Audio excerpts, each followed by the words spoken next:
আজকে যারা আসছেন এখানে অনেক সেদিন একটা সংবাদ শুনে অনেক খারাপ লাগছে, মনে হৃদয় থেকে শুনি, সব সংবাদই শুনি, কিন্তু কিছু কিছু আফসোস হয় যে মানুষ বেঁচে থাকতে মানুষ সতর্ক আমরা হইতে পারি না। আজকে দেখেন ব্যবসা বাণিজ্য, টাকা পয়সা, গাড়ি বাড়ি সবকিছু আপনার হইল, টাকা জায়গা রাখলেন, এটা হইল, টাউনে জায়গা রাখলেন, সবকিছু হইল, কবরের জন্য কিন্তু একটি সময় জায়গা আপনি আমি রাখিনি। মৃত্যুর পরে ছেলে সন্তানরা কি করবে, দ্বিধাদ্বন্দ্বের মধ্যে ভুগবে, কোথায় কি তাকে রাখা যাবে, কোন জায়গায় রাখা যাবে, এটা নিয়ে অনেক কিছুই দ্বিধাদ্বন্দ্বের মধ্যে পড়ে যাবে। আমি মাঝে মাঝে আমার বক্তব্যের মধ্যে আমি বলে থাকি যে গণকবরে কবরস্থ হয়েন না, গণকবরে কবরস্থ হয়েন না। হাদিস শরীফ শুনেন, কোন ইমানদার বান্দাকে, আমলদার ব্যক্তিকে যদি যদি এমন জায়গায় কবরস্থ করা হয় যেখানে আরেকটা গুনাহগার মানুষ, ফাঁসি দেওয়া মানুষ, বিষ খাওয়া মানুষ অথবা হত্যাকারী এমন অপরাধী ব্যক্তি যদি তার কবরের সাথে লাগা যদি কবর পড়ে, তার শাস্তির ভাগী ইমানদার বান্দা সেও হবে। অতএব জানা যায়, এই জন্য বলা হয় গণকবরে কবরস্থ হয়েন না। গণকবর খারাপ তা বলি নাই, সাধারণত গণকবরে যে কোনো মানুষই কবরস্থ হইতে পারে, কথা ঠিক কিনা বলেন? দুটি কবর, তিনটা কবর হয়েছে আমার জানা মতো। এই তিনজন মানুষ সম্পর্কে আমি খুব ভালো জানি, ভালো আমল, কিন্তু কবরটা মনোভূত হয় নাই, কবরটা মনোভূত হয় নাই। ৮ তারিখে যিনি চলে গেলেন মাওলানা খোরশেদ আলম, কবরটা মনোভূত হলো না। শহীদ বুদ্ধিজীবী কবর, ওখানে যে কবরটা দেওয়া হয়েছে কবর ওখানে থাকবে, ওই কবর আরেক কবর দেওয়া হবে। এক। দ্বিতীয় নম্বর, আমাদের জাসির আব্দুল সালাম সাহেব যেখানে কবরস্থ করা হয়েছে ওখানে আরেক কবর হবে।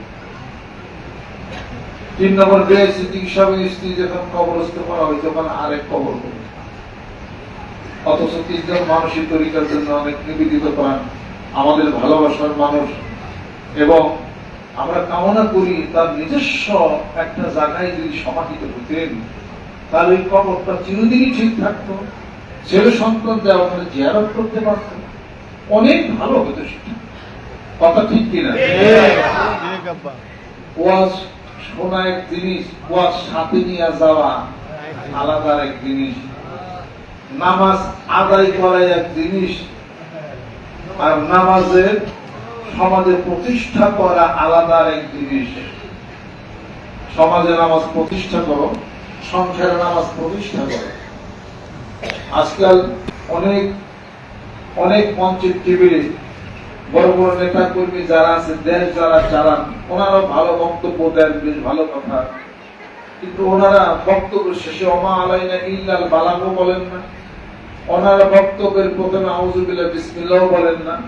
ওনাদের বক্তব্যের মধ্যে কেবল নামাজ পড়ে আসেন আমাদের নেতা যিনি আছেন, ওনার বক্তব্যের মধ্যে ওনার যারা কর্মী আছে একজন করে নামাজ পড়তে বললেন না, জিকিরের কথা বললেন না, হজের কথা বললেন না, যাকাতের কথা বললেন না, ওজনে কম দিও না তা বললেন না, পিতামাতার খেদমত করো এটা বললেন না।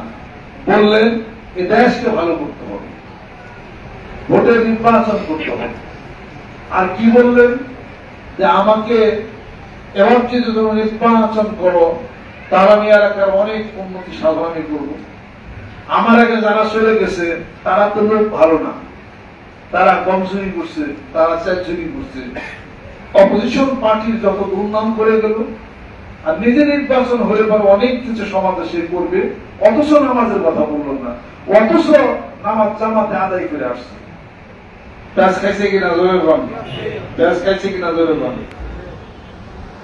ওয়াজ শোনা এক জিনিস, ওয়াজ মানা এক জিনিস, ওয়াজ বোঝা এক জিনিস, সেই ওয়াজ বাড়তে নিয়ে যাওয়া আরেক জিনিস, ওই ওয়াজ সন্তান সে সন্তানের মধ্যে প্রতিষ্ঠা করা আলাদা আরেক জিনিস। এই জন্য আমি আমাদের দেশের যারা বড় বড় নেতাকর্মী যারা আছেন, আপনাদের তো তার কেউ কিছু বলবে না, কারণ আপনাদেরকে বলবে কি আপনার তো অনেকের বস, বসের কথা বললে সমালোচনা করলে প্রথম পদ হারিয়ে যাবে, চাকরি হারিয়ে যাবে। আমাদের তো কেউ বস নাই, আমরা বলতে পারি। যারা বলেন বক্তৃতার মঞ্চের টেবিলের মধ্যে যারা বক্তব্য দেন, আউযুবিল্লাহ বিসমিল্লাহ কোন আউযুবিল্লাহ বিসমিল্লাহ করবেন না, তাহলে পরে কি হবে? দম বইটা লেস কাটা হয়ে যাবে, বরকতহীন কিন্তু হয়ে যাবে। এই মুসলমান হিসাবে বিসমিল্লাহির রহমানির রহিম পড়েন, আউযুবিল্লাহি মিনাশ শাইতানির রাজিম পড়েন, আউযুবিল্লাহি মিনাশ শাইতানির রাজিম, বিসমিল্লাহ।